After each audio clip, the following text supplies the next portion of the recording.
You want the truth, the whole truth, and nothing but the truth? You can't handle the truth! Well, we're giving you the Michigan Sports Truth, the show that is honest, reveals the facts, truth, and statistics, and does not mess around. Follow me, Taylor Phillips, on Twitter at DT2Phillips. Email me at TaylorGatorPhillips14@yahoo.com. Follow Ed Smith on Twitter at EdSmith313, and go to our website at MichiganSportsTruth.com. Also like our Facebook page, The Michigan Sports Truth, and join our Facebook group with the same name. The Michigan Sports Truth podcast on Spreaker is also available on iHeartRadio and SoundCloud. Also a subsidiary of Sports Radio Detroit, thus available on iTunes and Podbean.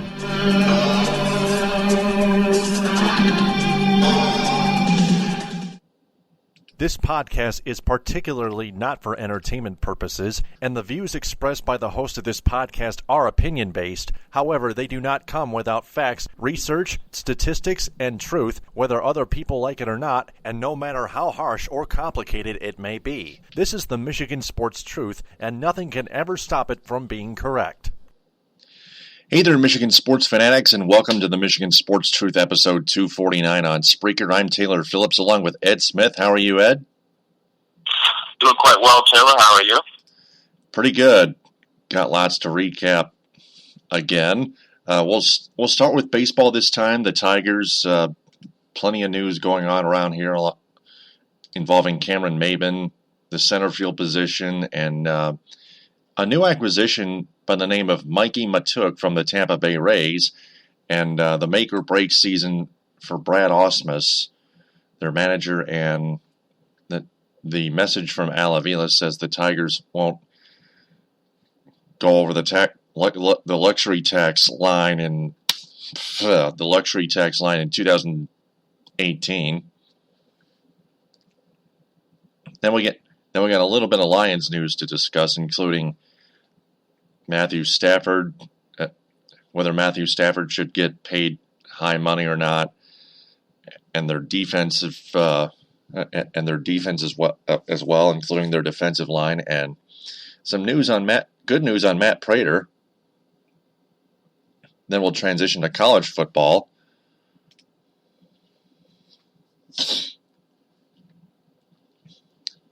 And announce the great news for the Michigan Wolverines, who will now be allowed to travel to Rome, plus 3 assistant coaches about to get paid $1 million this upcoming fall season, and some bad news involving Jeremy Clark, involving what would have been another academic term. Then we'll recap college basketball in the mitten and preview the Wolverines and Spartans Sunday at 1 on CBS. Then the Pistons and Red Wings, the trade discussion that fell out involving Reggie Jackson and Ricky Rubio.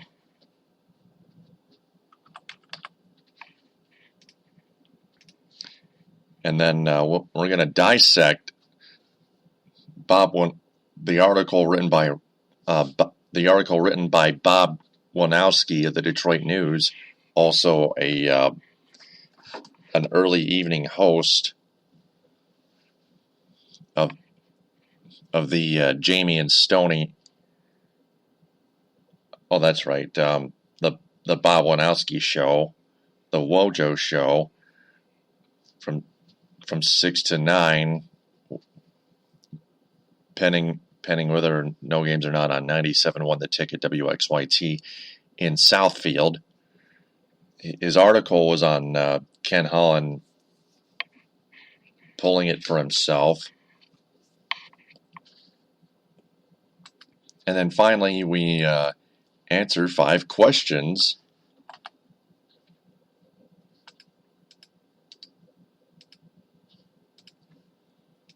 So let's get to it. That one is long gone. There was an article involving Tigers center fielder Cameron Maybin, former Tigers center fielder Cameron Maybin, that is, it headlines, former Tigers outfielder Cameron Maybin is due for a regression in 2017 with the Los Angeles Angels. Now, the main reason for that is he had very high numbers with the Tigers offensively. So high that his OPS is unreachable by any other player forthcoming. It's like the highest OPS ever, that even he may never reach those numbers at any point in a regular season again. But he had some injuries that year.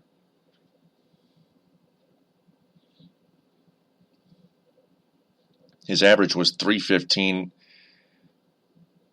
which was 50 points higher than his career mark. Had a .383 on-base percentage, a .383 batting average with balls hit in play, and his 120 WRC plus was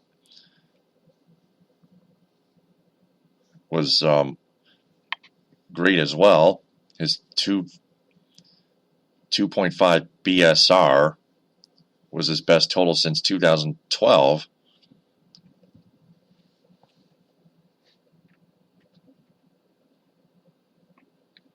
And there's some numbers there saying he was ridiculously fortunate on both liners. 141 unadjusted versus 102 adjusted contact score, and grounders 203 versus 98 last season.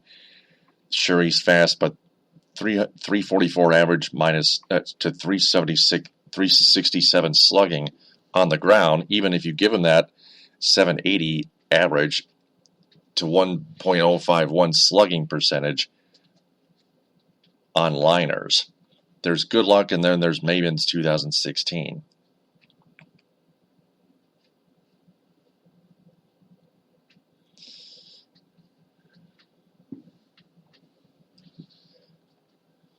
But those are very high numbers that can never be reached again. So you can expect Maybin to have a bit of lower numbers with the Los Angeles Angels of Anaheim coming up in 2017 from here forward. Well, not to mention the fact that there's a little elephant in the room, the fact that he is playing center field, correct? Yes, he is. Well, who is the starting center fielder for Los Angeles? I know it's a rhetorical question, but please answer that for me. Cameron Maybin. Center fielder? Oh, Mike Angel? Yeah, Mike Trout, actually. AKA God. So that would mean by just mere merit of Trout's presence, Maybin is going to get less playing time, because not only Trout is so talented, but he's dependable enough so where he can play multiple games and as close to a full season as you can possibly get. Maybin will get some time here and there, but with him getting less playing opportunity, that will of course hamper his numbers quite at least a small fraction. Also, another thing that I do agree with you upon, the injuries, because while Maybin was productive for the Tigers, that was only when he was available, and it seemed like the other half of that time he was spending that time on the injury list / disabled list. So while I think Maybin can still be productive at this stage of his career, there's the thing to keep an eye out for, and that is his durability issues, I would say. Yep. Mm-hmm. So very bad trade made by Tigers general manager Avila, and we'll get to him a bit later on. But the question is, where does that leave the Tigers? They waive Anthony Gose, he clears waivers, and the Tigers send him to AAA Toledo.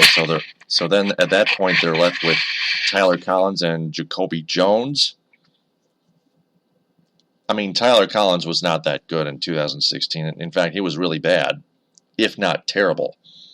If not quite terrible, but right. Not That's to mention one him reason why flipping off the that's the fans. reason why Maybin got as much playing time as he did, because he was the better option over the likes of Tyler Collins and Mike Avila. Yeah, Mike Avila was atrocious. The Tigers traded him away to the Atlanta Braves, and that was a decent trade. Not a great trade, but a decent trade. It kind of helped the Tigers a little bit, and then they acquired center fielder Mikie Mahtook from the Tampa Bay Rays. There was also an article that Mike Mahtook looks to bring more offense. Unfortunately, on the Tigers' website's part, that got deleted. But they add him to the mix, to the race between Collins and Jacoby Jones. So it's a three-way race again. Mahtook hit .295 in 2015, but hit .195 last season in 2016. He's regressed a bit, but he's looking to improve from 2016 and get back to his 2015 form, and maybe even a little better than that, if not way better. Right, and he's still a young player. I mean, he made his Major League debut in 2015. He was drafted in 2011 as a compensation pick from the Yankees. Hint, he's 27 years old. Yeah, then 2015 with the Rays, made his Major League debut. Slight regression, of course, last year. But he's still a young player, and this was his third full season on the big stage. So I would say there's still time for him to not only develop, but also improve his whole all-around game. I mean, remember back in college, he did, as a junior at LSU, he led the SEC in batting in league play. He had a .425 batting average. Also led the league in OB and on-base percentage with .538. He even hit 14 homers in that junior season as well. I bet he did so well, he was named the first team All-American by Baseball America. So this is, I think, a good, productive, offensive outfielder that the Tigers do need, because you don't quite know what Tyler Collins has yet, and you'd rather be dealing with an option between him and, not Collins, but Jacoby Jones. You'd rather be dealing with a slight rotation of Jones and Mahtook rather than dealing with the likes of Tyler Collins. And Stephen Moyle, like I mentioned before, he gives you power, but he's a fan. He's either hitting home runs or getting you strikeouts. So definitely this was a needed addition for their depth at fielder. With JD and Justin Upton, for now at least, as your corner outfielders, that's solidified. The only question mark was, what can you do for your center fielder, for your center field spot? And, while I obviously disagree with how they handled the Maybin situation, we'll see where it goes with this Mahtook deal. Yeah, we'll have to see about that. It's a make-or-break season for Brad Ausmus now. See it. This is the way it goes here now. They made the playoffs in 2014. They got swept, and then they tanked in 2015. And then in 2016, they came up one game short of the postseason, of making the postseason in any way, shape, or form, especially that final wild card spot in the American League. Had it not been for all their injuries throughout the season, they would have even made a run for the Central at least, if not won it against the Cleveland Indians, who then became the American League champions and were one run away from retying Game 7 of the World Series against the Cubs.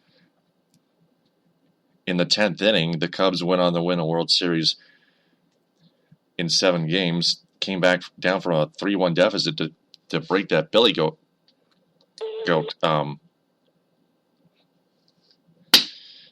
that Billy Goat curse, but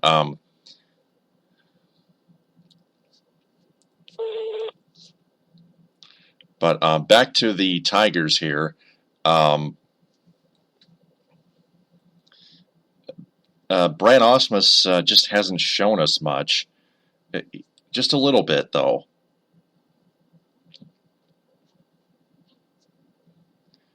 But it's time for him to improve in 2017. Otherwise, he can be shown the door, and if he does, and he does get the Tigers to the playoffs again, according to that one article, they can give him an extension. But if not, then it's time for him to get another managerial job or coaching job, like probably a bench coach on another team. I could foresee a scenario where Ausmus gets the team to the playoffs, and by that merit alone, he is brought back on a one-year deal, similar, kind of like how they did Jim Leland near the tail end of his tenure here in Detroit. If he makes a deep run, I could see it getting, at least 2-year extension or something of that nature. Because, like I said, even though I do agree that Brad Ausmus is a bad manager, he is still a young manager. This is his first ever managerial gig in the major league. So I think it would have been better for him, like I said before, for him to break in as his own, under a different set of circumstances and scenarios, because it was like a bad situation. It's like giving a first-time driver the keys to a Hummer. This is a team that was built with their payroll, the talent that they have. They are in desperation mode to win now, and I don't know if that was the right choice to hand that over to a literal first-time manager. This is different than, say, the NBA or whatever, where, you can be a rookie head coach and go to, NBA finals in a season, okay? That happens if you just so happen to have some of the best players in the world on your team, i.e. Golden State or Cleveland. This is far different here than it would be in the NBA. So I think for Brad Ausmus, unfortunate situation for him, but still, he has now had 3 years on the job to learn at least, you would think, to make some type of substantial improvement or changes to how he conducts and manages and makes game decisions within the game. It's, like I said, it's definitely middling terms, middling waters, I would say, but we'll see how the season goes, and, if it doesn't go well for him per se, there is a reason why he was brought back for that option and wasn't brought back for an outright extension. It's like the Mike Babcock thing. You can part ways at the end of the season without saying you're fired. Yeah, that's that's a good way to put it. There's a lot of other information on this article from the Detroit Free Press. Sean Windsor writing that like 5 days ago at 8:58 p.m. Eastern on January 22nd, updated at 11:02 a.m. the next day. So,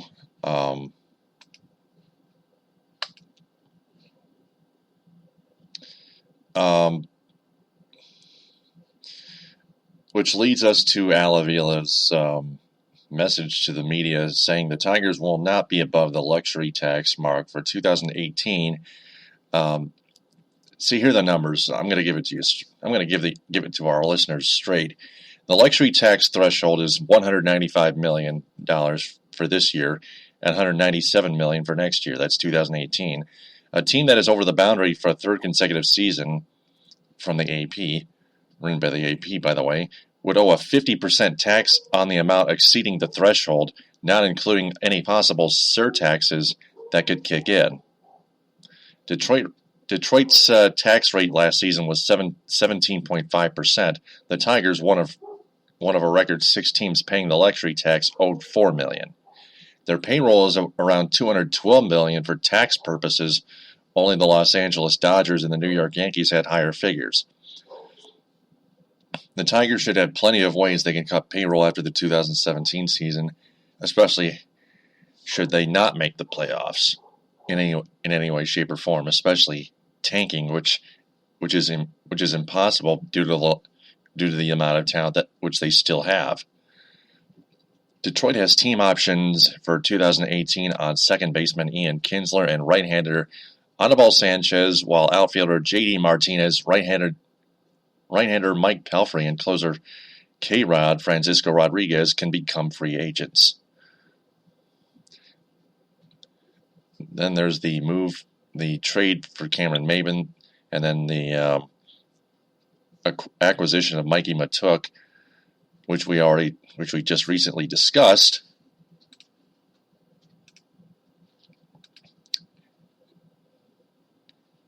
And that's the end of the article with the notes. Jordan Zimmerman 100% healthy after neck problems derailed his 2016 season, and Victor Martinez was dealing with a hernia last season, which we'll get to next week. So, just thought I'd pass this along to our listeners here. These are just the amounts for the tax amounts for Detroit this season, last season, and next season. So there are those.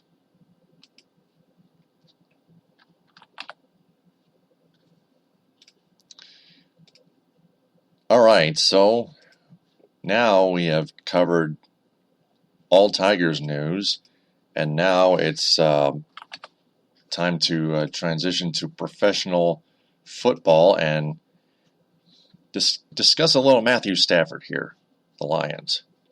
Touchdown, Detroit Lions! There was another article from the Detroit Free Press headlining, "Is Matthew Stafford the highest paid quarterback in the NFL?" The technical question is, should he be?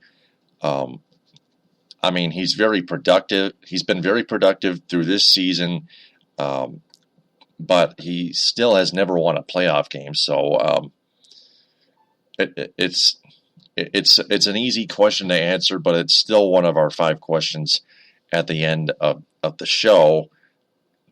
But Ed, I'm pretty sure you've read this, and I want to get your thoughts on that. My thoughts on it are, well, I do think he is deserving of some type of contract of it's pretty big in stature, because let's face it, there's no way in hell that the Lions make the playoffs alone, win 9 games, had it not been for Matthew Stafford this year. There's a reason why the Lions had those 8 comeback victories on the last drive or whatever it was throughout those seasons, for those 8 of those 9 victories. It was due in large part to the efforts of Matthew Stafford, with him either using his legs in key situations to get out of pressure and scramble, finding the receivers in tight spots, just using absolute, in my opinion, advancement of his leadership skills to will his team to these victories, while again overcoming adversity of his own. You know, there was the Chicago game where he threw the pick 6, came right back down the field, scored the touchdown, got the win that time. Oh no.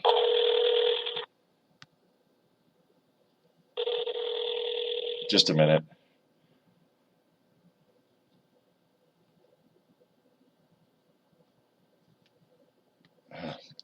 Yeah,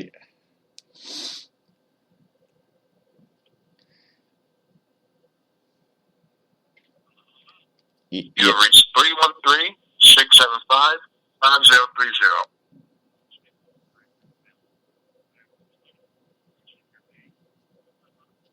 I apologize for this.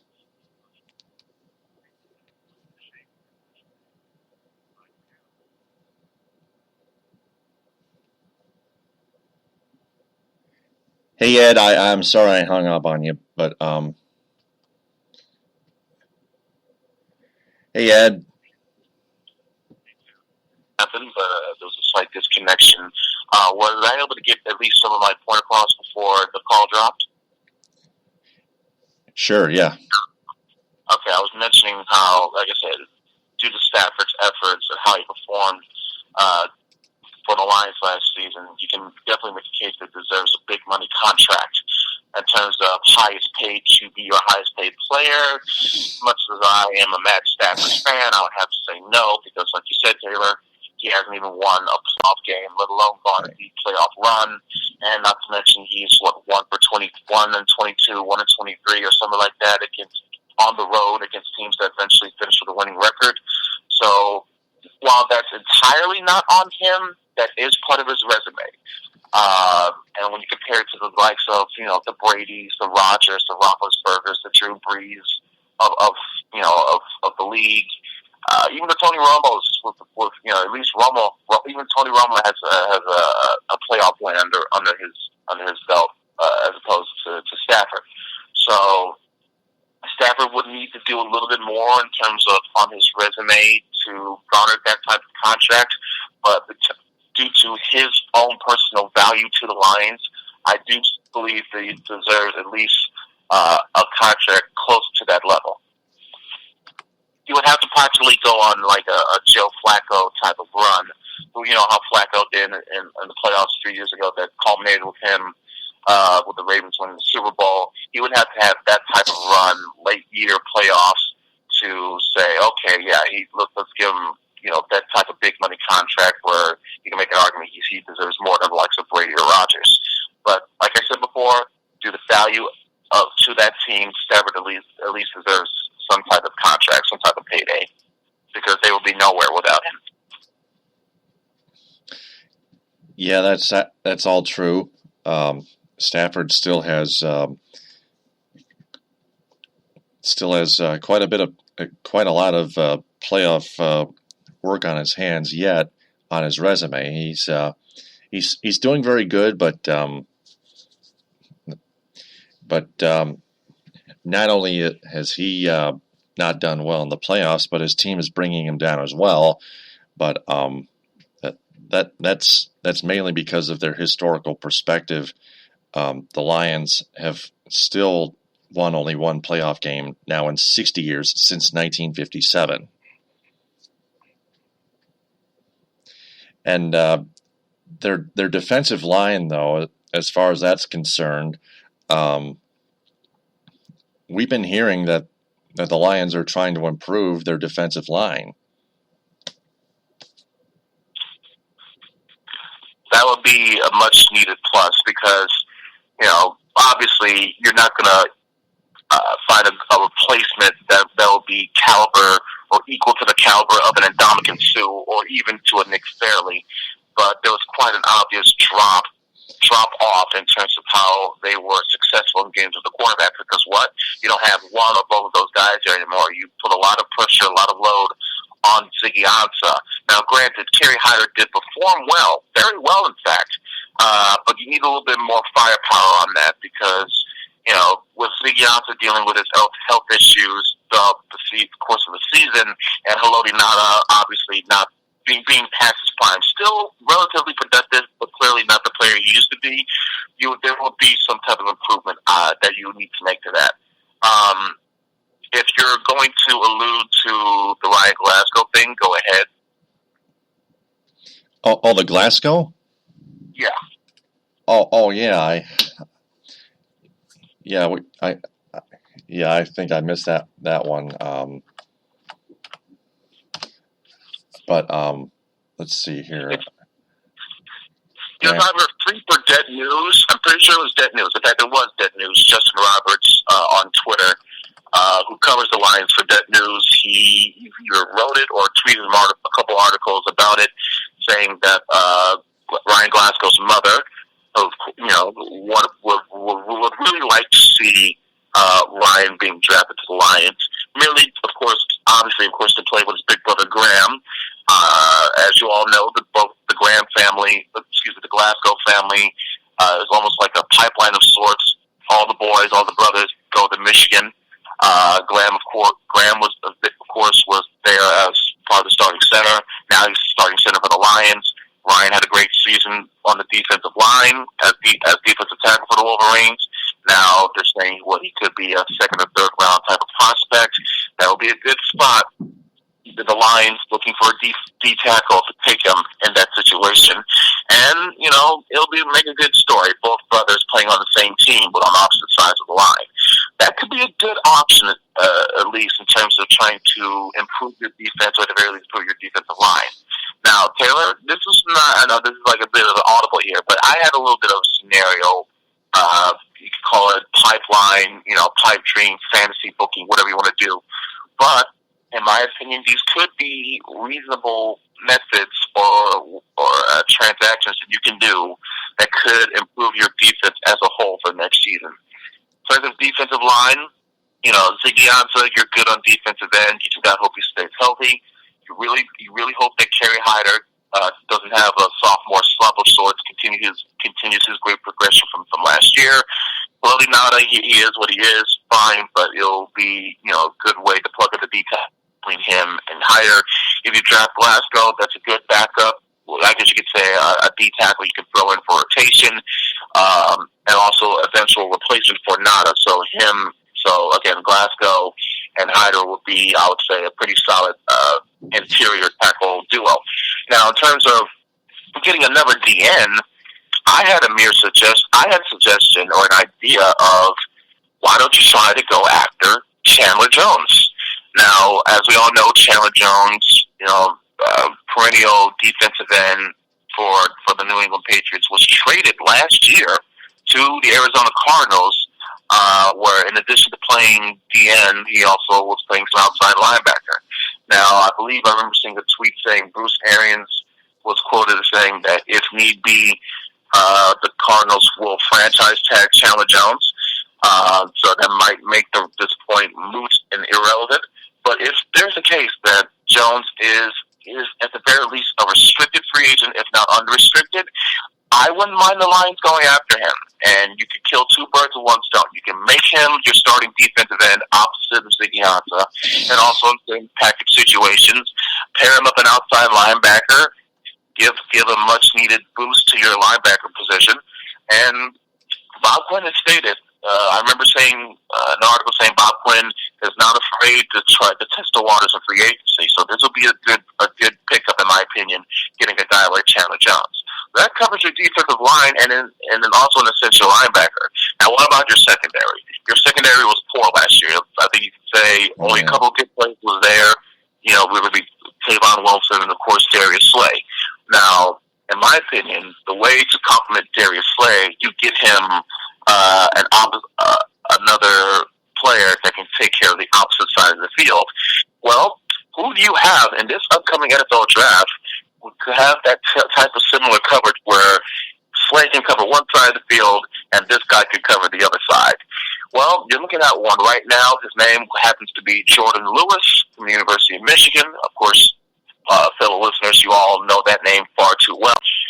If it comes down to a situation, now I'm reading some reports, some could be conflicting, some could have Lewis going in the first, one has him going, a friend of mine says there's a report, there's some scouts saying Lewis could drop to the third round. Either way, if he is there and he's available, I've been saying this for a while, the Lions need to draft cornerbacks. And I'm not talking 5th or 6th, I'm talking at the very least second round, if not first round. And if there is a chance to pick up a Jordan Lewis right there, pick him up, plop him on the other side of the field, Lewis on one side, Slay on the other, that's two essential shutdown corners on the opposite side of the field that takes a lot of pressure off your secondary in a sense, and just sharpens the focus of your safeties and slot guys. And like I mentioned before, with the hypothetical of adding a Chandler Jones and a Ryan Glasgow to your defensive line, suddenly you're looking at a much better defense. Because let's run down on your D line: Ziggy, Chandler Jones, who can also play outside linebacker opposite of DeAndre Levy. Kerry Hyder, Haloti Nada with Ryan Glasgow as part of rotation. And the secondary, Darius Slay on one end, Tavon Wilson as one of your safeties or slot guys. And then on the other side, Jordan Lewis. Now, say what you want about Terrell Austin, but I think if you give him the right talent, he can produce. You saw how he did his first year as D coordinator. It helped greatly that he had Ndamukong too, but still, he had a very top-notch defense, in my opinion. So if you give him a little bit more talent, which I think could be the case with this hypothetical dream scenario that I pitched, we could see a much better and a much improved Detroit defense, which in turn could take the pressure off of Matthew Stafford to try to do so much with his offense. Because the offense, you're practically set anyway with all your weapons, because you got Golden Tate, you got Marvin Jones, you have, reluctantly, I'll admit, Eric Ebron, but with your running back core, as long as they stay healthy, i.e. Amir Abdullah and Theo Riddick, you have a good three-headed monster between Abdullah's speed, Riddick's versatility, and the grittiness, and I hate to use that word because it always seems applicable when it comes to, no offense, when it comes to white players of any sport, but with Zach Zinner, his grittiness, that becomes a great, talented, at depth, productive running back core. So between your offense is practically set, you might have to make a couple of tinkering and adjustments in the offensive line, but your offense is set. This is about improving your defense. And Bob Quinn, obviously, he should know from his time in New England, your offense, you have Tom Brady, you're set. But the thing is, the one reason why Bill Belichick was able to win those Super Bowls early on, because he had great defensive players. Willie McGinnis, Ty Law, Teddy Bruschi. The old saying, defense wins championships. So I think if Quinn, obviously there was time in New England and studying that type of the past that Belichick bestowed upon, if he uses that and implements it into how he finds and researches and selects his players through free agency or the draft, if he fixes his defense, the Lions could obviously be a better team from this year, for this year as opposed to last year. Not only be a playoff contender, but possibly a contender to win the division and make some noise in the playoffs if need be. The wild card in this, of course, is your head coach. But as we see, sometimes your players with sheer talent alone can win in spite of your coach, because I will not give credit to Jim Caldwell as the reason the Lions won 9 games, got to playoffs. That credit deserves and should go to Matthew Stafford. So you apply that to here, improve your talent on defense, you have a much better shot of having a much better season this year as opposed to last year. Then we have some great news on Matthew Prater. Our place kicker, Matt Prater, has been added to the NFC Pro Bowl roster. And Matthew Stafford has become a snub, as Lions fans everywhere know, because they've heard it. So there's that update out of the way. So I'm happy with Prater. Good for him. He deserves it. Yep. Mm-hmm. Yeah, his long kicks, his 58-yard game-tying field goal in Minnesota. The Lions went on to win that one, 22-16 in overtime. He was as much as part of that of those 8, coming behind victories as Stafford was. So he made a few clutch kicks. So he definitely deserves his Pro Bowl now. Congrats to Prater. Yeah, the biggest example of the reason why he deserves that Pro Bowl spot. Now we transition from pro to college football and talk some Michigan Wolverine news. Touchdown, Michigan! Once the Wolverines were denied spring practices, they were allowed to travel to Rome, Italy, for a spring practice in April. So the Wolverines can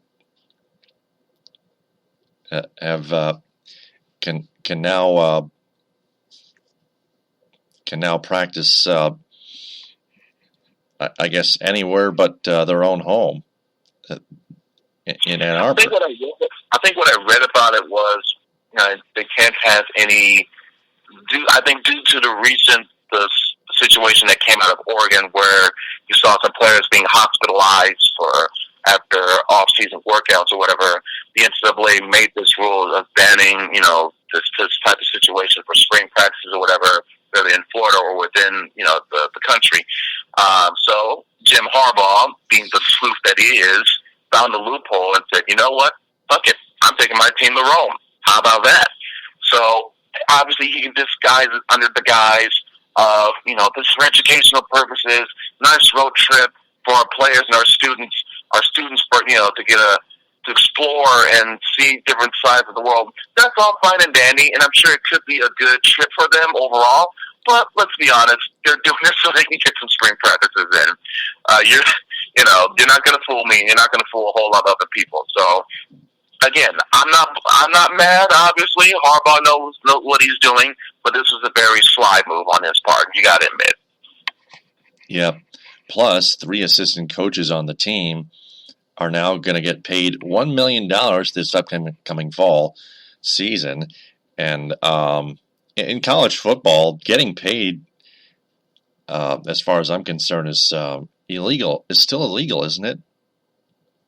In terms of players, yes.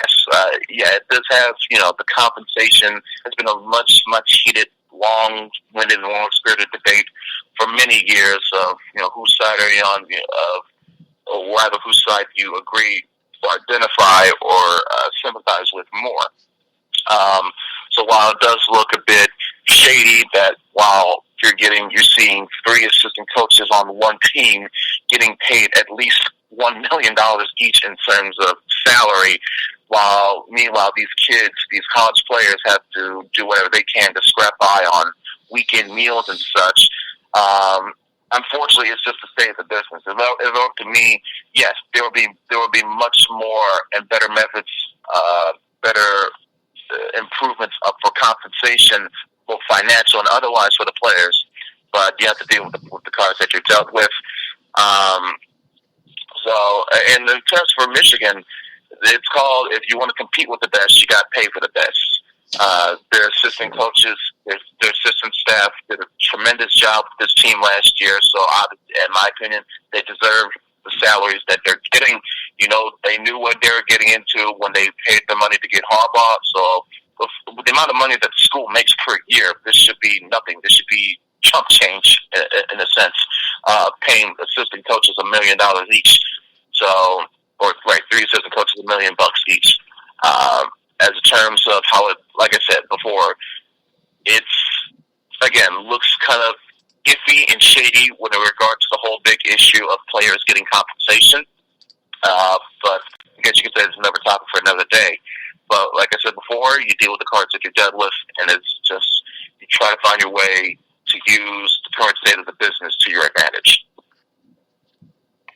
And then cornerback Jeremy Clark was denied his 6th year of eligibility, or what would have been his 6th year of eligibility, but I guess he's going to have to enter the NFL draft, and for the Wolverines, they're going to miss him. Yeah, it would have been a great help in terms of our defensive depth. We would have had at least a returning starter, a guy with experience who knows obviously how the system works and all of that. Because remember, we're losing a lot of talent, whether it be, Peppers, Lewis, Stribling, Deontay Thomas, Delano Hill. We're losing that just in the secondary alone. Not to mention, we'll be fine as a defensive line, but that secondary was where we were really going to be depleted at. So obviously going to be a big question mark for us in the upcoming season. It would have been nice to have a guy like Jeremy Clark back in your stable, but it's just another hurdle that you're going to have to overcome, though it may be. Mm-hmm. That's true. So now we transition from college football to college basketball, and it's recap time. For 3, yes, sir. First off, the Michigan Wolverines. They beat Illinois 66-57, and then they crushed Indiana last Thursday night, 90-60. Michigan only committed 6 turnovers and shot a red-hot 63.3% from the floor last Thursday night. Michigan, as Buck Gino III pointed out on Talk Shoe last night, or probably before Buck and I went on the air on Talk Shoe last night, in Twitter messages, he pointed out that Michigan is giving Indiana the same dose of medicine that Indiana gave Michigan State last Saturday, early afternoon or early evening. Indiana beat Michigan State 82-75, and we'll get to Michigan and Michigan State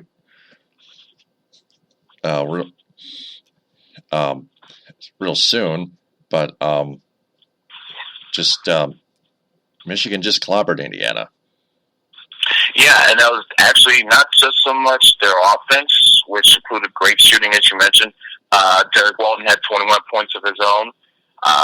And Moritz Wagner, Mo Wagner, I would say he was, 6 of 8 shooting in the first half before finishing with a strong game of his own. It was also great defense.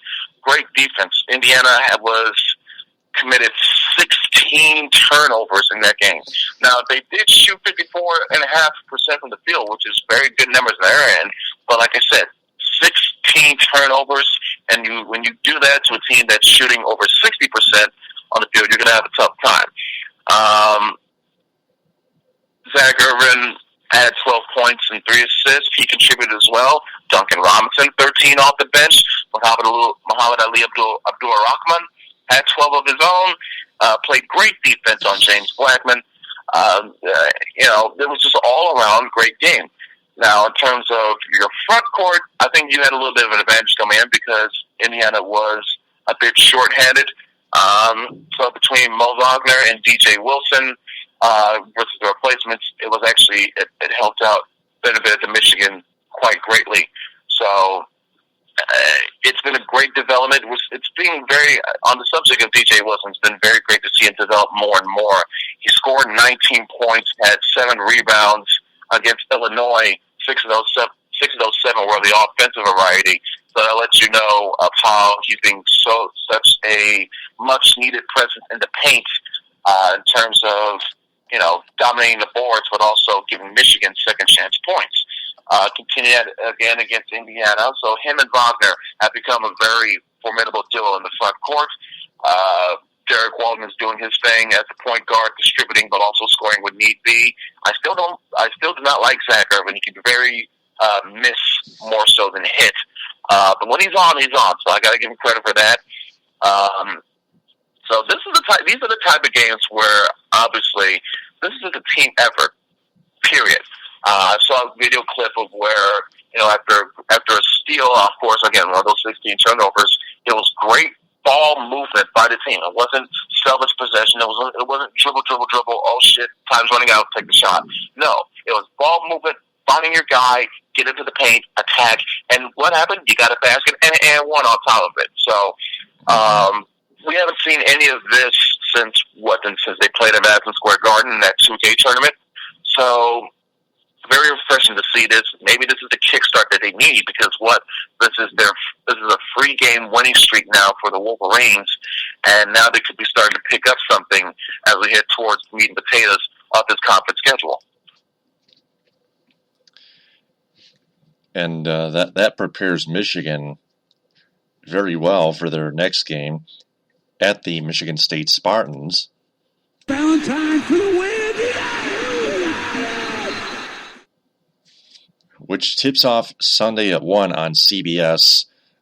Spartans continued their awful free throw shooting in Bloomington and Assembly Hall and continued to commit unnecessary turnovers. But those are the two things that Michigan, the Wolverines, should take advantage of. But Miles Bridges and Nick Ward are the 2 players to watch offensively for the green and white. Absolutely. Those 2 players can take over at any given point of time, hit threes, set players up. They can be the spark plug for Spartan defense now. And Michigan's had their own issues against teams that like to score offense. Now, unfortunately, while they don't have a Caleb Swanigan of their own that could give MSU problems the way Purdue did, I do feel a bit confident. And like I said, in Mo Wagner and DJ Wilson, they can be a good, solid matchup in the front court to give Michigan a chance on the boards, in the paint and at the rim with the rebounding ability. And it comes down to if Zach Now, here's the wild card. The wild card in this situation. If Zach Irvin starts making shots and has a big game, MSU could be in trouble here. So that would be my wild card. Not Derek Walton, not Muhammad Ali Abdul-Rahman, not even Duncan Robinson on the bench. It's Zach Irvin, in my opinion. That's the wild card for Michigan. Yep. And I think we expect Michigan to beat Michigan State in some kind of way, if not a rout. I don't know. I'm not sure because remember it's at Breslin Center, and right. I think the crowd they're going to be hyped for this. It's a 3-game losing streak. They just got embarrassed at home by Purdue. It's Michigan. They're going to be pumped to say the least. It's a rivalry game. It's not just the home crowd. And besides, right, Michigan does have the Michigan may not have the ability to overcome an opposing home crowd, but they're taking on a struggling Michigan State team, and I know it's a rivalry too, but Michigan just has to stay focused on the task at hand, take advantage of the awful free throw shooting and the turnovers, create points off turnovers. That's the key. Very true, absolutely. And for Michigan State, I think they got to find a way to outproduce Michigan in terms of shooting their threes, take care of the ball, which correlates with your point earlier, and just watch out for guys like Zach Irvin and Duncan Robinson. Make sure they don't go off and kill you with their offensive production. I see this as a very tipping point or turning point type of game for both teams in their seasons. Whoever wins this game could use this to spearhead their charge towards, not just the possible Big Ten Conference title, whether it be regular season or how they're seated in the conference tournament, but how they look overall on the outside when it comes for tournament time for the big dance. Now, obviously, Michigan State is as long as they play closer to their median, to their average, they still make the tournament, no problem. But with Michigan, should they happen to win this game and use the momentum for it to help spur them on, it could give them a pretty good seed in the tournament, regardless of how they finish. So this may not be circa Trey Burke, Kalen Lucas type of deal, Gary Harris type of deal. But this is still a pretty big game for both teams, no doubt. Right. So, my Central Michigan Chippewas, they beat the Miami, Ohio Redhawks at McGurk Arena Saturday, 101-92. Marcus Keene, an amazing, whopping 50 points, the first time in Division I since 2013 for that guy. Marcus Keene has got to be NBA bound, once again, like I pointed out. And then he and Braylon Racing combined for 44 in the 82-76 win over the Bowling Green Falcons. They got a loaded offense, especially with Keene and Braylon Racing. But the one thing CMU hasn't avoided, and they need to avoid it too, they need to avoid opponents' scoring runs to end the first half, like they allowed a 13-0 run to end the first half by the Miami, Ohio Redhawks and another team before that. And then they need to take a little bit better care of the basketball. They're committing a little bit less turnovers by the game, but sometimes when you turn the ball over, they take advantage of that and get an easy layup, and you don't get back, and you just stand around not playing defense. That's just a wimpy type of play, a play of basketball per se. You make a mistake and then you wimp out. That is making a mistake is one thing. Wimping out is another. That's even worse. That's like quitting on the fucking team, and that's disgraceful to my school. That is like a pathetic circus show. So CMU needs to knock that shit off and come clean come Saturday at noon on CBS Sports Network when they visit the Kent State Golden Flashes, and then they got to go to Buffalo Tuesday at 7 to take on the Bulls. Those are two easy teams to play, even on the road. You have to take advantage of those two teams. So, by the way, Taylor, before we move on, I want to give myself a slight correction. Last week's episode, I mentioned of the Michigan State game taking place on Championship Sunday. That was my mistake. Championship Sunday has already occurred. This is just merely, your week layover until the Super Bowl. But, it's still a pretty big matchup. They usually have Sunday matchups like this around this type of year anyway. So I'm still looking forward to it. And it is true that their next meeting will be 2 days after the Super Bowl. That's true. So, the Pistons, as we get to them, Left sideline, 3, and he answers. They just overcame a comeback by the Wizards and stunned them 113 to 112 on a game-winning tip at the buzzer by of all people, Marcus Morris. Over his brother. Markieff Morris, yeah.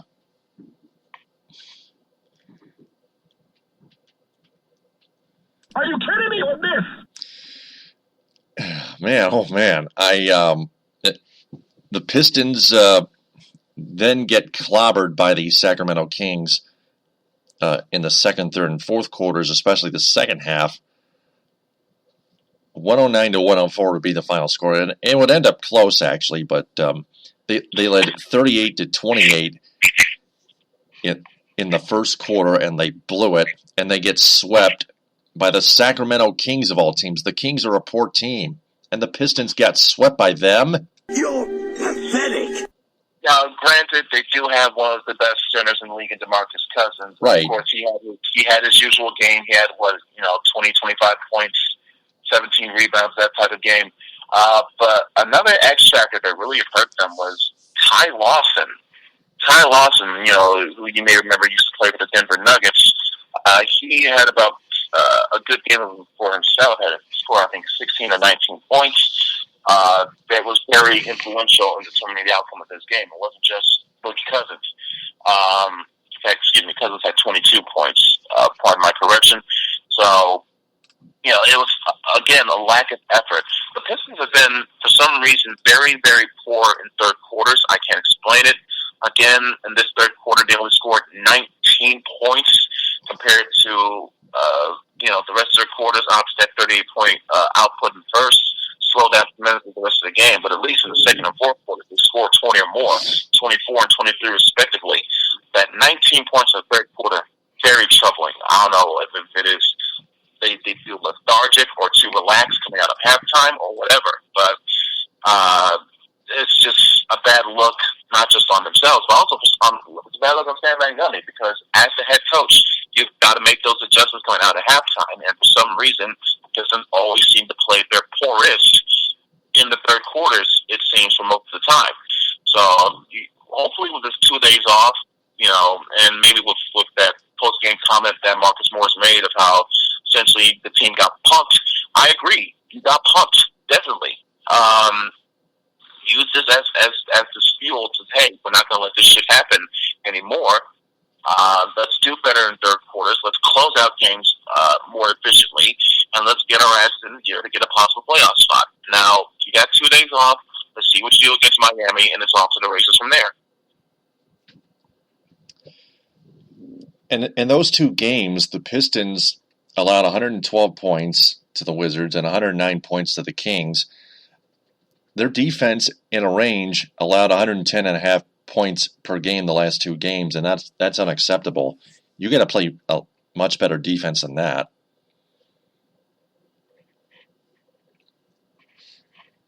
So,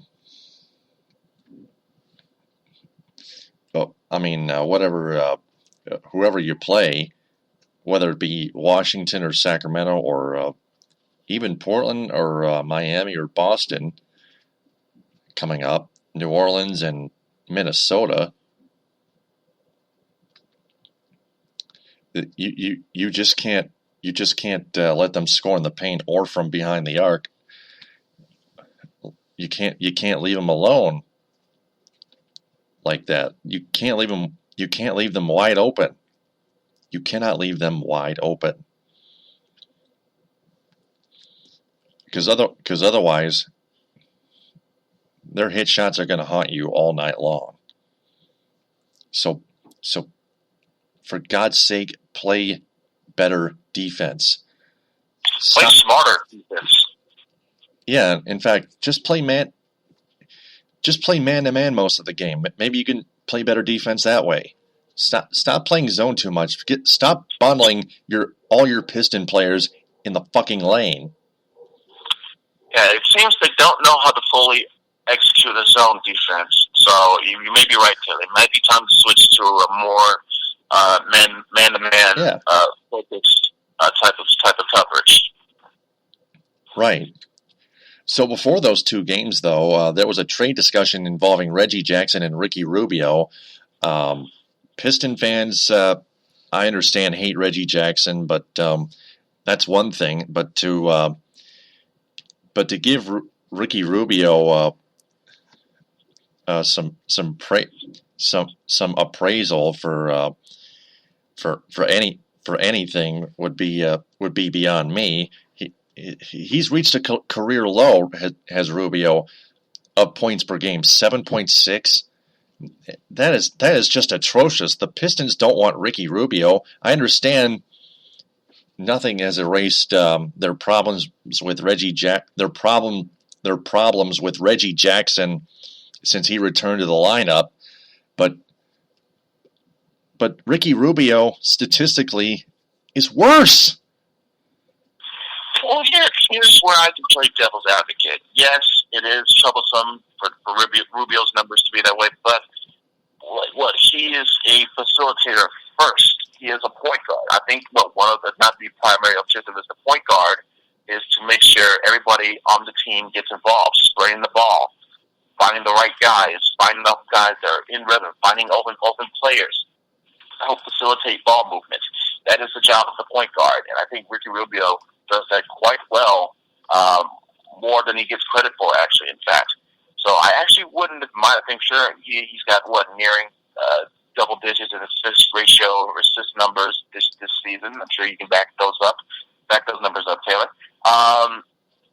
But in terms of, I think, granted, you lose the explosiveness and the offensive production from Reggie, but I think you could spread that more for other players, get more guys involved, i.e., Tobias Harris more, i.e. Andre Drummond more. I think Andre Drummond would love a point guard like Rubio who can make sure that the big guy gets fed at almost any and all opportunity. So factor that in, and also there could have been a chance if this deal were to go down. Let's say Minnesota throws in a guy like Shabazz Muhammad, who I've heard good things about, who plays at the 3. You can say, okay, we'll give you Reggie, and we'll probably give you Marcus Morris and a draft pick or so. If that was in the case, I would have been quite fine with that, because you got Rubio, KCP when he comes back from injury, Tobias at the 3, Lure at the 4, Drummond at the 5, and then with your backups, Ish, Stanley Johnson, Reggie Bullock, Boban, Baines, and the newly acquired Shabazz Muhammad. So I think that would have been, obviously it's going to have factors, but I think it would have been a very interesting scenario. Now, what about Boban Marjanovic? Marjanovic is way better than Baines, of course. Oh, yeah, I'm saying Boban is, like I said, I'm just naming them off because that's your bench players. Obviously, I would give Boban much more time than that demented chipmunk Aaron Baines. But Baines is not a chipmunk. He's like a hairy cow or something like that keeps fouling and bumping people. I was going to say Seamus since he has the hairstyle. But yeah. Absolutely. Yeah. That would be more more appropriate, more apropos. Yeah. Yep. Mm-hmm. That's true. So the Pistons have had the rest of the entire week off, including today. They on Friday. They go tomorrow on Saturday to Miami again, then play the Heat at 7:30. They beat the Heat on New Year's Day, New Year's night rather, 107-98 at American Airlines Arena in South Beach, Florida. Then they go back home at 8 on TNT on Monday and play the Boston Celtics. And then Wednesday, they have a chance for revenge against the 18-28 New Orleans Pelicans Wednesday at 7:30. And then they're home against the Minnesota Timberwolves Friday at 7:30. Maybe at least for you, they'll take one more look at Ricky Rubio. Right, because I'm right. The trade deadline is coming up soon. I doubt, we're going to see that happen. Because Stan Van Gundy was quite adamant. I believe he said he texted Reggie Jackson saying we're not trading you for Ricky Rubio. So right. Here's those things are all but dead. In terms of upcoming schedule, you have a very good chance to pick up at least 2, if not 3 wins in this 4-game stretch. Boston's going to be an iffy, even though they're at home. Boston is a very strong team this year. I can see you doing some good things in Miami. But really, I think the absolute gimmies are New Orleans and Minnesota, because yes, on New Orleans they have Anthony Davis, and Minnesota has their young team of Chris Dunn and Cat and Wiggins and Zach LaVine. They're still a young team, so they've had their own struggles this year. So if the Pistons can make sure that that Karl Anthony Towns doesn't go off too much against them, and Anthony Davis isn't too much of a beast against them, they have a very solid shot of winning those 2 games, in my opinion. Absolutely. Yeah, and the Pistons haven't beaten the Pelicans since God knows when. They better beat the shit out of the Pelicans, tar and feather them. Or tar and unfeather them, that is. Because the Pelicans do have feathers, but yeah, easy win to get for the Pistons there. They've got to get it. Because if they don't, they're an embarrassment. So, one last team to cover, and that's the atrocious Detroit Red Wings.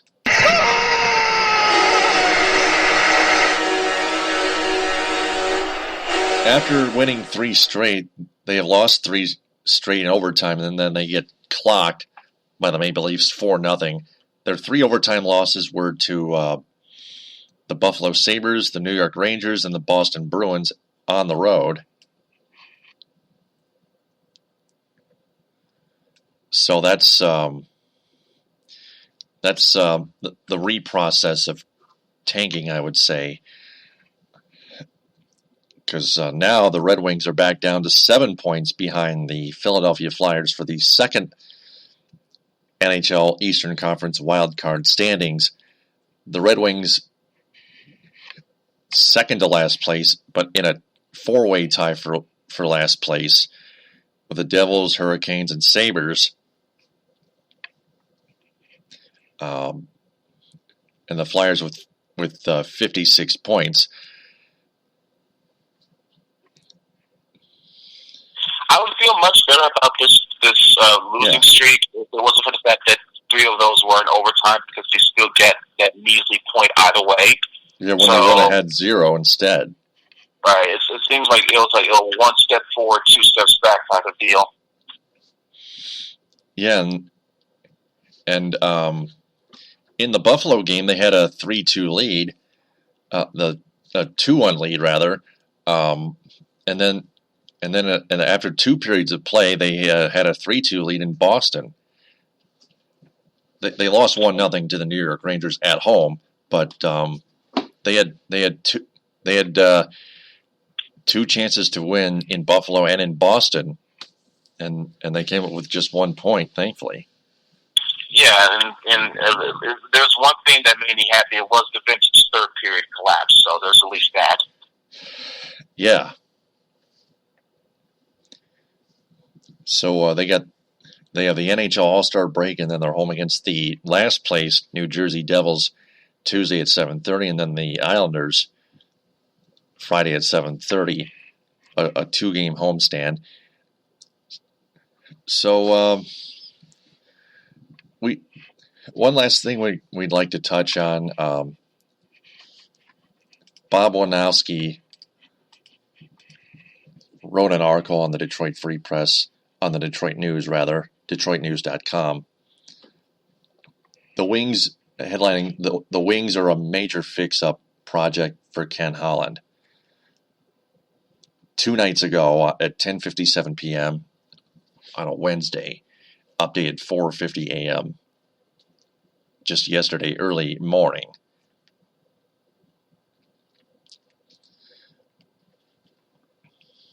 And Ken Holland, in about the fifth paragraph, quoted, "I'm fighting it for myself, for the ownership, and for the fans." No, you're not. No, you're not fighting it for the fans. You're just fighting it for yourself and for the ownership, including Chris Ilitch.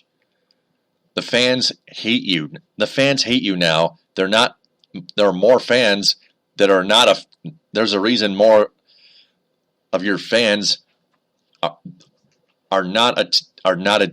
attending many less of your games nowadays because your team sucks. Period. That's putting it bluntly. Yeah. And then Wojnowski goes on. Take the Maple Leafs. They have what the Wings used to have, and what the Wings crave and probably can't get. Toronto's bench was Mike Babcock. Behind Toronto's bench was Mike Babcock, the elite coach who led the Wings for 10 years. In the front office is Brendan Shanahan, the former Red Wing, the bright mind who was part of multiple championships in Detroit, or three Stanley Cups. The Maple Leafs have lots of young stars like Austin Matthews, for example, and when the Wings have, and then he mentions that meaningless playoff streak of 25 straight seasons, and never drafted higher than 15th in the first round. The Leafs have missed the playoffs 11 of 12 years and aren't a lock of the season, and that's a problem for the Wings and not the Maple Leafs. If only the Wings weren't playoff addicted, intoxicated by the unattainable, right? If only they'd slipped into oblivion like most teams do and then resurfaced a few years later, remade and rebuilt. It's a dubious strategy that requires plenty of losing. At least Wojo admitted that. The Leafs tanked by accident and incompetence and now have 5 prime players: Matthews, Mitchell, Marner, William Nylander, Morgan Riley, and Nazem Kadri, all selected in the top 9 of the draft. None of the Wings' best 3 prospects were nearly as touted. Dylan Larkin 15th, Anthony Mantha 20th, and Andreas Athanasiou 4th round. Or is it? Yeah, it's actually, I thought it was 3rd round, but whatever.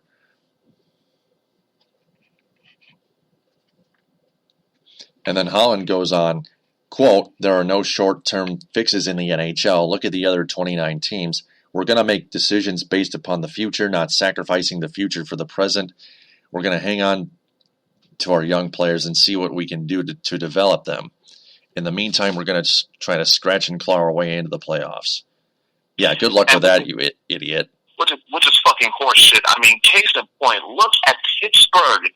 Okay, what was it, last year, a couple years ago? Right, their GM fired Dan Bosma, who got in the Stanley Cup in 2009, and look where they are now, defending Cup champions. Don't give me that bullshit, Kenny. Yeah, that's right. That's one thing. Hanging on to your young players and see what you can do to develop them is one thing, which is actually good. But please, just do it for the hell of it.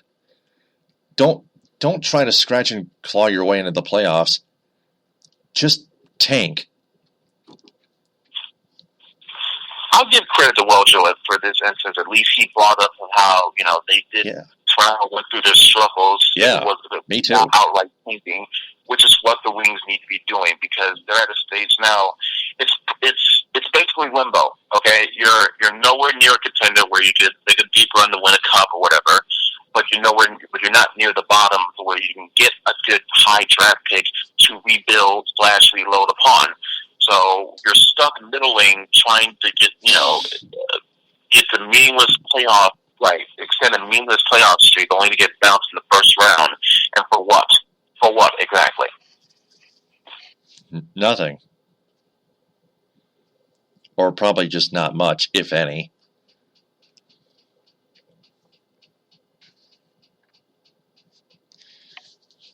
So then Wojo goes on about the defenseman, like defensive discipline. There's nothing wrong with sending a message about defensive discipline, but the Wings are neither deep enough nor talented enough to play through such spells. They have the league's worst power play for a reason, lack of scoring skill. In fact, for example, they pass the puck way too many times. They shoot the puck right at the goaltender. They shoot it well wide as well. They even shoot it off the post rarely. But that's right, yeah. 11.3% is the last I checked. Dead last in the NHL. My God. You're pathetic.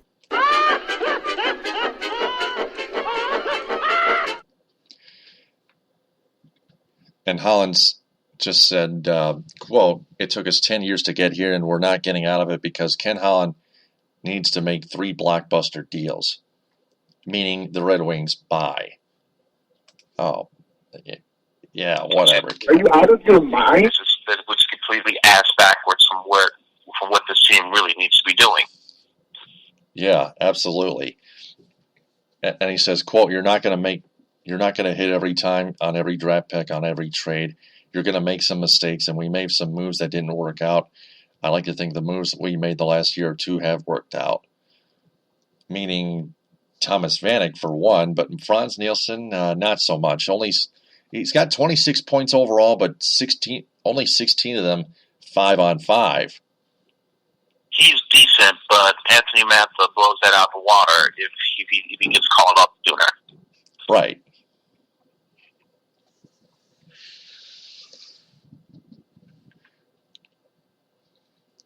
And then maybe the young guy's growth accelerates.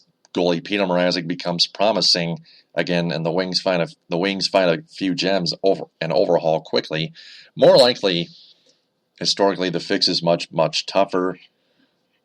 Before the Blackhawks won 3 cups since 2010, they missed the playoffs 9 or 10 seasons. Edmonton is loaded up on number 1 overall picks and might finally make the playoffs after 11 years. Remember your old friends in Colorado? The Avalanche have missed the playoffs 8 of 11 years, now going on 9 of 12, and aren't going much farther along in their rebuild. No one in Detroit wants to hear it because slapdick Red Wing fans everywhere don't give a shit, and it's too ingrained in the hockey culture here to easily change it. The harsh truth is, once the pain begins, it's hard to stop. So there's a good point there.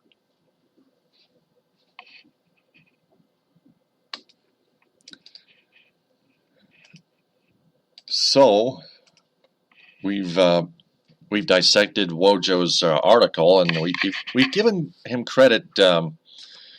We've actually given him some credit on a few parts,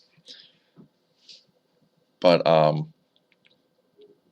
we might. But we did a hell of a job ripping Ken Holland's quotes, because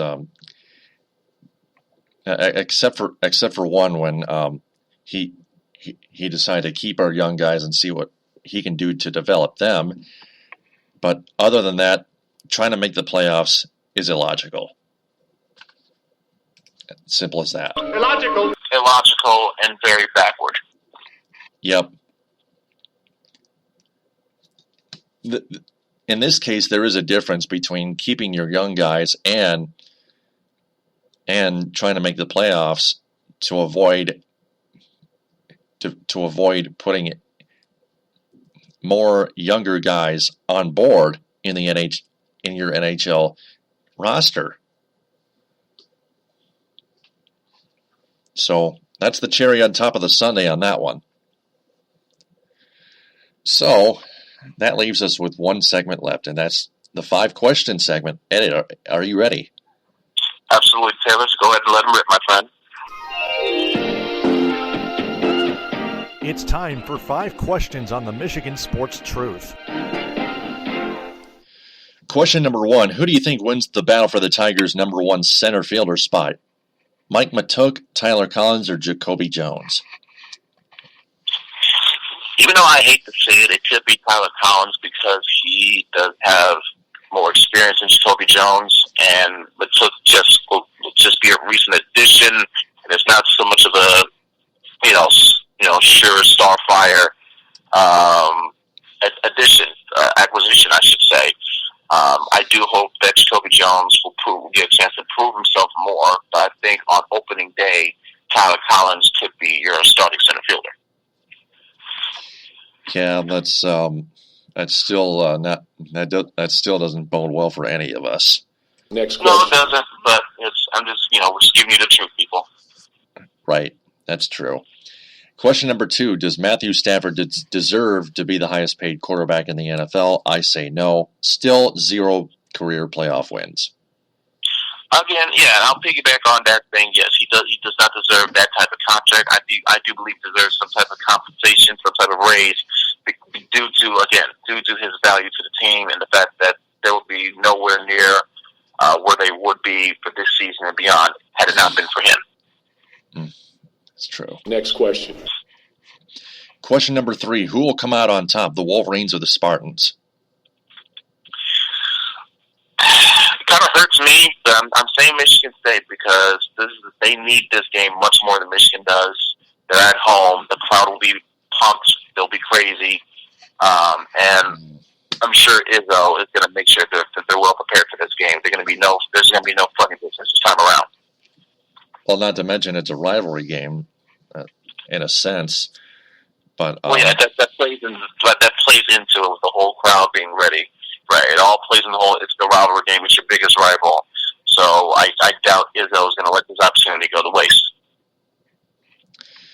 I'm going to have to disagree with you, Ed. I think Michigan will pull it off by at least 1 or 2 points. I think, Michigan still has yet to overcome an opposing home crowd, but I think if they can at least process that, they can get something out of nothing at least. Maybe make it a close game if they don't pull it off. But and for my case, I hope you're right. Yeah. Mm-hmm. So I still predict Michigan to win. Next question. Question number 4: Would it have been a good or bad decision for the Pistons to trade Reggie Jackson to the Minnesota Timberwolves for Ricky Rubio? Now, that's the type of situation. I think I'm going to lean towards good decision because, like I mentioned before, no, you don't get that type of scoring prowess in Rubio, but you do gain a more better facilitator in terms of getting the ball around to your hottest players, and making sure guys like Drummond and Harris get the touches that they need throughout the course of the game so they can keep up their numbers and also keep the team in the game from an offensive standpoint. And also, like I said, when you facilitate the ball as a point guard, you create better ball movement and team ball movement throughout your offensive possessions, which I think has been lacking tremendously since Reggie returned to the lineup. That's true. Next question. Finally, question number 5: Are the Red Wings starting to tank again, and should they? I would be hopeful and say yes, and for the second part, yes, indeed, they absolutely should. They're not going to get anywhere by being this middling, get to the playoffs, see what happens. No, they're just not built enough to be that type of, dark horse to have a deep run once they get to the postseason, if they get there at all. So, and the thing is, if they miss around, if they do just enough and just miss the playoffs, they won't have a top draft pick either. So it'll be much better to just, go full blown, tank it out, close out the Joe the way you can, with as much dignity as possible, and open up a new arena with a new sense of a new era. Oh, yeah, definitely. So that's our 5-question segment for all the listeners and fans out there. If you want to answer those questions, just replay the episode and answer them in the comment bank below this episode. That wraps up episode 249 of Spreaker's Feed of the Michigan Sports Truth. Ed, I'll talk to you again next week in the morning on episode 250, another milestone episode. Yep. I'm more looking forward to it, Taylor. So take care. Be safe. You too, my fellow listeners. Yep, thanks.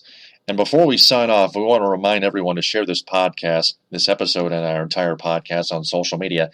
Have their friends share that as well.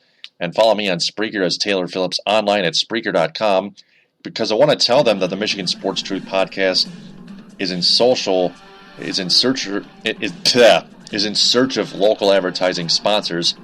If anyone has a business that's interested, a local business that's interested in sponsoring this program, you can follow Sports Radio Detroit on Twitter at Sports Radio DET, at Sports Radio Det, and send them a direct message or email them at sportsradiodetroit.com in the contact section. Also, like their Facebook page and join their Facebook group. And finally, find their podcast available on iTunes and Podbean. For Ed Smith, I'm Taylor Phillips. Follow us on Twitter at DT2Phillips and Ed Smith at EdSmith313, and like our Facebook page, The Michigan Sports Truth, and join our Facebook group, The Michigan Sports Truth. We'll talk to you next week. Thanks very much for listening, and TTFN, ta-ta for now. Bon appétit.